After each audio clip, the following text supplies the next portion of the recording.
Hey friends, hi, this is सव्यसाची। I hope all of you are doing very well. इस video पे हम लोग बात करेंगे आईबीपीएस, आरआरबी, पीओ प्रीलिम्स से रिलेटेड कुछ बातें, जैसे कि इसका रिजल्ट कब तक हम एक्सपेक्ट कर सकते हैं। सेकेंडली, एग्जाम के लेवल के हिसाब से क्या हमारे सेफ अटेम्प्ट रहने वाले हैं। और थर्डली, आप में से बहुत से लोग बता रहे थे कि सर पेपर का लेवल अप एंड डाउन हुआ है, जैसा कि करेक्ट भी है। तो इस हिसाब से क्या हम लोग नॉर्मलाइजेशन एक्सपेक्ट करें, अगर नॉर्मलाइजेशन होता है तो उसमें क्या एक्यूरेसी का कोई रोल रहता है। ये सारी बातों का एक निचोड़ मैं आपको इस वीडियो पे देने की कोशिश करूंगा, तो एंड तक ज़रूर देखना ये वीडियो मेरे दोस्त। ये वीडियो आपके लिए बहुत हेल्पफुल होगी। तो फर्स्ट ऑफ ऑल, अगर हम नज़र डालें जैसे रिजल्ट कब तक आ सकता है, इस बात पे अगर चर्चा करें तो देखो 2023 यानी लास्ट ईयर का जो आईबीपीएस का पीओ का एग्ज़ाम हुआ था, आरआरबी पीओ का जो एग्ज़ाम हुआ था, उसमें मेंस का जो एग्ज़ाम था वो स्कीड्यूल था लास्ट ईयर 10 सितंबर को। 10 सितंबर को इसका एग्ज़ाम हुआ मेंस का। अब प्रीलिम्स का रिजल्ट कब आया? प्रीलिम्स का रिजल्ट उससे 17 डेज पहले यानी कि 23 अगस्त को प्रीलिम्स का रिजल्ट आ गया था। उसी बात को, और जैसा कि आईबीपीएस का आपका ट्रेंड भी रहता है कि ये 15 से 20 दिन के अंदर, मोस्टली 15 से 20 दिन के अंदर मेंस एग्जाम से पहले ये प्रीलिम्स का रिजल्ट अनाउंस कर देते हैं, ये जो रहता है। तो उसी हिसाब से अगर हम जाए तो इस साल जो है, इस साल इसका मेंस का एग्ज़ाम जो है वो 29 सितंबर को स्कीड्यूल्ड है। 29 सितंबर को स्कीड्यूल्ड है। तो इस हिसाब से अगर हम एक अनुमान लगाए, एक एंटिसिपेशन करें, तो मुझे लगता है मोस्ट लाइकली जो इवेंट होगा ना, 10 से 13 तारीख के बीच में आपको इसका रिजल्ट देखने को मिल सकता है। Again this is just an anticipation and most likely event ही है, आप मान के चलो। लेकिन एक बात मैं यहाँ पे आपको बताना चाहूँगा, मतलब बहुत जोर दे के बताना चाहूँगा कि भाई आप क्यों रिजल्ट के लिए बैठे हुए हो। रिजल्ट आएगा तो पास करेंगे, तो फिर मेंस के लिए टाइम कितना बचेगा आपके लिए? 10 से 12 दिन बचेंगे, 15 मोस्टली 15 दिन बच जाएंगे, 16-17 दिन बच जाएंगे। उसमें आप मेंस निकाल लोगे। वही मेरे को समझ में नहीं आ रहा कि बहुत से ऐसे मेरे दोस्त हैं जो एग्ज़ाम का रिजल्ट का वेट कर रहे हैं, प्रीलिम्स का। आप एक चीज़ बताओ, अगर प्रीलिम्स का रिजल्ट आता है, आप इस बीच, मतलब ये जो समय जा रहा है, आप जो ये समय वेस्ट कर रहे हो, इसमें अगर आप पढ़ाई करते हो और मान लो प्रीलिम्स में नहीं भी होता है आपका, वो तो वेस्ट नहीं जाएगा ना। ये आपका लास्ट एग्जाम तो नहीं है कि इसके बाद हम तैयारी छोड़ देंगे, वैसी बात तो बिल्कुल नहीं है ना। तो आप क्यों मेरे भाई ऐसा करके समय नष्ट कर रहे हो, बर्बाद कर रहे हो समय को? मत बैठे रहो रिजल्ट के लिए, बस पढ़ते रहो, हो जाएगा आपका, किसी ना किसी में पक्का हो जाएगा। खैर, ये एक एज ए सीनियर आपको एक एडवाइस देना था मुझे।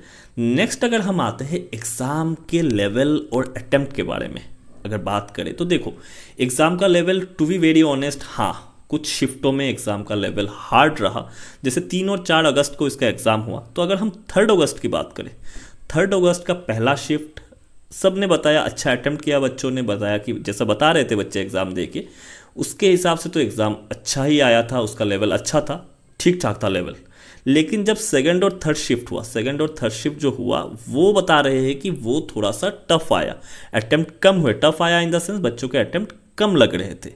वही अगर फोर्थ शिफ्ट हुआ उस दिन का, 3 अगस्त का फोर्थ शिफ्ट सबसे अच्छा शिफ्ट गया, बहुत अच्छे अटेम्प्ट आए सब में से, चारों शिफ्टों में से सबसे अच्छा शिफ्ट मेरे हिसाब से फोर्थ वाला शिफ्ट था, ठीक है।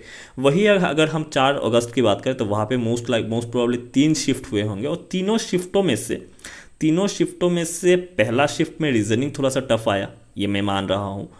दूसरा शिफ्ट और तीसरा शिफ्ट ठीक था। तो ये देखो वेरिएशन, 2-3 शिफ्ट ऐसे गए हैं, टोटल 7 शिफ्टों में, जहाँ पे आपके एग्ज़ाम के लेवल में अप हुआ है बाकी शिफ्टों के मुकाबले।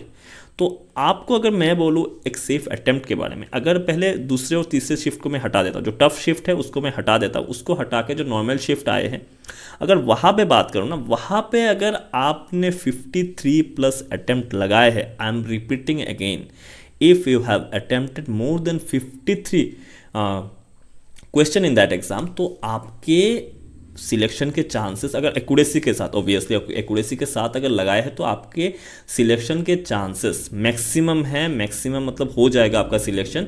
आप एकदम समय बर्बाद मत करो, मेंस के लिए तो आपको बैठना ही है, आप बैठोगे ही मेंस में, ठीक है। अगर आपने ये तो श्योर शॉट बताया, अगर आपके अटेम्प्ट 50 है, अगर आपके अटेम्प्ट 50+ है इस एग्ज़ाम में, यहाँ पे आपको अच्छा खासा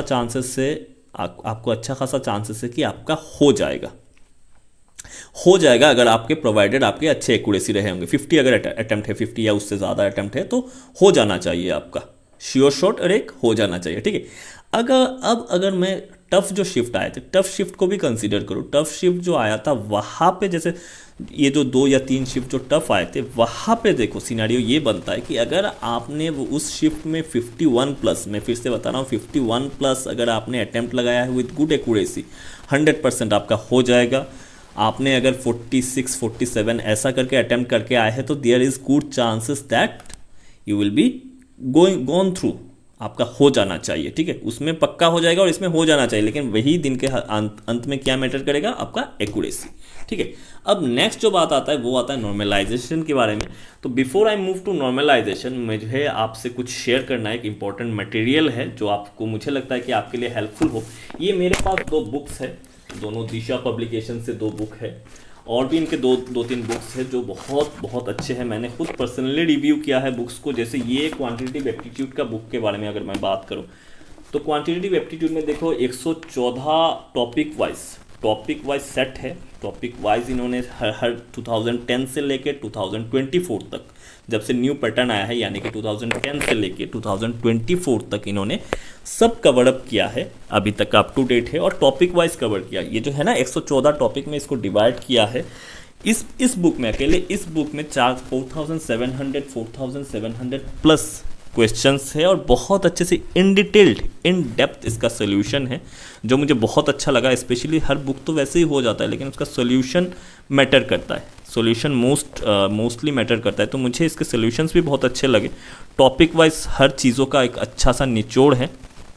तो ये बुक आपके लिए IBPS बैंकिंग के जितने भी सारे एग्ज़ाम हैं बैंकिंग के लिए, ये बुक आपके लिए बहुत ही इंपॉर्टेंट है, बहुत ही हेल्पफुल होगी। सिर्फ क्वांट्स की नहीं, ये जैसे मेरे पास दूसरा बुक है वही टॉपिक वाइज है, जनरल अवेयरनेस का है, रीजनिंग का है, इंग्लिश का है, कंप्यूटर के लिए रीजनिंग और कंप्यूटर का एक अलग बुक है। ये सारे बुक आपको बाइंग लिंक मैं डिस्क्रिप्शन में लगा दूंगा, आप वहाँ से परचेज़ कर सकते हो। मुझे लगता है कि आपको बहुत ज़्यादा हेल्प मिलेगी इस सारे बुक से। खैर, अभी नेक्स्ट जो है वो है कि हम क्या एंटिसिपेट करें सर, कि नॉर्मलाइजेशन होगा, क्योंकि शिफ्टों में वेरिएशन है। अगर नॉर्मलाइजेशन होता है तो भाई कैसे होता है, बहुत कोई नॉर्मलाइजेशन, आज तक मैंने जितने भी लोगों को बोलते देखा है ना, मैंने पहले भी नॉर्मलाइजेशन को लेके बोला है, मैंने जितने भी लोगों को बोलते देखा है ना, एक्चुअली इनको नहीं पता है कि नॉर्मलाइजेशन कैसे होते हैं मतलब कैसे नॉर्मलाइजेशन चीज़ क्या है, कैसे वर्क करता है, वो नहीं पता है। देखो, एकदम सीधा सपाटा भाषा में मैं बता रहा हूँ, नॉर्मलाइजेशन कब आएगा ये तो आप ही को भी पता है। नॉर्मलाइजेशन तब आता है जब सर आप शिफ्टों में वेरिएशन होता है। आप मॉर्निंग शिफ्ट देने गए, 3 तारीख की अगर बात करो, मॉर्निंग शिफ्ट देने गए, अच्छा शिफ्ट बच्चों ने भर के अटेम्प्ट लगा के आए होंगे, लेकिन जब भी आपका शिफ्ट गिर गया, 2nd या 3rd शिफ्ट, ये तो आपकी गलती नहीं है, आपने तो नहीं बोला होगा ना IBPS को, तब आपका क्या हुआ कि आपका शिफ्ट टफ आ गया। तो यहाँ पे आपकी गलती नहीं है, उनको एडवांटेज मिल रहा है, आपको नहीं मिल रहा है। तो ये जो भेदभाव है ना, इसी भेदभाव को ख़त्म करने के लिए नॉर्मलाइजेशन आता है। अब भाई नॉर्मलाइजेशन, बहुत सिंपल भाषा में बोला, नॉर्मलाइजेशन कैसे काम करता है। नॉर्मलाइजेशन एक मैथमेटिकल फॉर्मूला है, आप देखना आपके नोटिफिकेशन में भी वो लिखा है कि नॉर्मलाइजेशन ये लोग कैसे नॉर्मलाइज करते। तो वहाँ पे आप जब बहुत गौर से उस फॉर्मूले को, शायद आपने देखा नहीं होगा, उस फॉर्मूले में ना बहुत ध्यान से अगर आप देखोगे तो वहाँ पर आपको मिलेगा कि एक कहीं पे भी उस फॉर्मूला में कहीं पे भी एक्यूरेसी, जो भी पैरामीटर्स है, जो भी वेरिएबल्स है, उन वेरिएबल्स में कहीं पे भी नहीं लिखा हुआ है एक्यूरेसी के ऊपर आपको मार्क्स मिलेंगे, नहीं लिखा हुआ है, बड़े ध्यान से देखना। तो एक्यूरेसी, हाँ वो तो ज़रूरी है, आपको एग्जाम क्रैक करने, 50 क्वेश्चन अटेम्प्ट करके आए, 25 गलत हो गए, वैसा तो नहीं होना चाहिए। लेकिन वहाँ पे कहीं पे भी ये नहीं लिखा हुआ कि एक्यूरेसी के आपको अलग से नंबर मिलेंगे, है नहीं भाई, गलतफहमी मत पालो, ठीक है, नहीं है वैसा कुछ। तो एक्यूरेसी का कोई सीन नहीं है, वही नॉर्मलाइजेशन होगा। और मुझे लग रहा है मोस्ट लाइकली 2nd 3rd का जो 3 तारीख का शिफ्ट है और जो 4 तारीख का जो पहला वाला शिफ्ट है, वहाँ पे तो पक्का नॉर्मलाइजेशन का एडवांटेज आप लोगों को मिलेगा। So don't worry about that, होगा, और एक्यूरेसी का उससे कोई लेना देना नहीं है, मैं बहुत क्लियरली बोल रहा हूँ इसको, ठीक है। So this is video is up to this. ये वीडियो अगर आपको बहुत अच्छा लगा तो प्लीज़ वीडियो को शेयर कीजिएगा यार, चैनल को सब्सक्राइब कीजिएगा, लाइक देके अपना प्यार जताइएगा। ये वीडियो यही तक था। I hope you all the best, I wish you all the best. Mains के लिए पढ़ते रहो, एकदम तैयारी नहीं रुकनी चाहिए, ठीक है। और अगर कुछ मेरे से पर्सनली पूछना है आपको तो आप मेरे इंस्टाग्राम का लिंक मैं अपने बायो में दे रहा हूँ। ये जो सारे बुक्स है इनका बाइंग लिंक भी आपको डिस्क्रिप्शन में मिल जाएगा। तो thank you very much for watching, keep studying, tata bye bye.